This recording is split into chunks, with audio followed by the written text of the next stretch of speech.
तर इकडे अटकपूर्व जामिनासाठी कोकाटेंनी मुंबई हायकोर्टमध्ये याचिका दाखल केलेली आहे आणि या याचिकेवर आज सुनावणी होणार आहे। कोकाटेंच्या वकिलांनी अटक टाळण्यासाठी बुधवारी मुंबई हायकोर्टामध्ये लगेचच धावाधाव करत याचिका दाखल केली होती। न्यायमूर्ती लढ्ढा यांच्या खंडपीठासमोर कोकाटे प्रकरणामध्ये आता युक्तिवाद झालेला आहे आणि कोकाटेंचे वकील ॲडव्होकेट अनिकेत निकम यांनी कोर्टामध्ये बाजू मांडलेली आहे। तातडीने सुनावणी घेण्याची त्यांनी विनंती देखील केली, ती मात्र अमान्य करत खंडपीठाने कोकाटेंच्या याचिकेवर आज सुनावणी घेणार असल्याचं सांगितलेलं आहे। त्यामुळे आता हायकोर्ट आज कोकाटेंसंदर्भात नेमका काय निर्णय देणार याकडे सगळ्यांचं लक्ष लागलेलं आहे।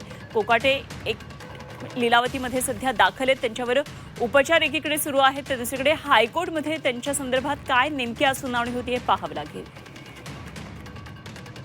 तर या सगळ्या घडामोडींवर आणखी सविस्तर चर्चा करूया। नाशिकमधून आमचे प्रतिनिधी योगेश खरे आपल्याबरोबर थेट जोडले गेलेत। योगेश, आपण बघितलं मुंबईमध्ये बऱ्याच या संदर्भातल्या घडामोडी घडतात। एकतर हायकोर्टमध्ये याचिका दाखल झालेली आहे त्याकडे लक्ष असणार आहे आणि माणिकरावांच्या तब्येती संदर्भातल्या अपडेट्स जसे येतील त्यानंतर पोलीस आता पुढची कारवाई करणार। काय आपल्याकडे पुढचे तपशील आहेत? खरंय, आपण जर बघितलं तर माणिकराव कोकाटे हे गेल्या 2 दिवसापासून लीलावतीमध्ये ॲडमिट आहेत, उपचार ते घेत आहेत। एकूणच हे जे सर्व काही घडलेलं आहे त्यामुळे त्यांना धक्का बसला आहे आणि त्यामुळे ते ॲडमिट झाले असं सांगितलं जात आहे।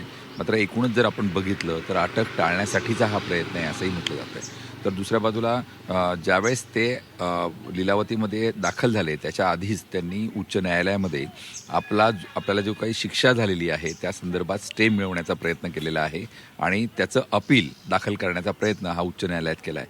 त्याचसोबत जसा तो रिव्हिजन दाखल होईल, ज्याला अपील दाखल होईल तसंच त्यांना जामीनही मिळण्यासाठी म्हणजे जामीन मिळणं शक्य होणार आहे। त्यामुळे आधी ते अपील दाखल करून आज जामीन मिळवण्याचा प्रयत्न त्या सुनावणीच्या माध्यमातून त्यांनी केलेला आहे। आज ती सुनावणी आहे। जर त्यामध्ये त्यांचं रिव्हिजन दाखल झालं, अपील दाखल झालं तर त्यांना आज जामीन मिळू शकेल।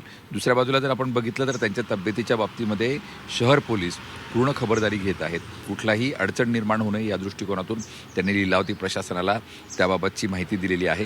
लीलावती प्रशासनाने जी तब्येत अस्वस्थ आहे असं म्हटलंय, त्याची कारणं जी सांगितली त्यानुसार अँजिओग्राफीचे रिपोर्ट मागितले, मात्र रिपोर्ट लीलावती देऊ न शकल्यामुळे अँजिओग्राफी आज केली जाणार आहे आणि त्यामुळे त्यामध्ये खरं लक्षात येईल की त्यांना खरंच हृदयाचा त्रास आहे का आणि त्यानंतर त्यांना अटक करायची की नाही याबाबत ठरवलं जाईल।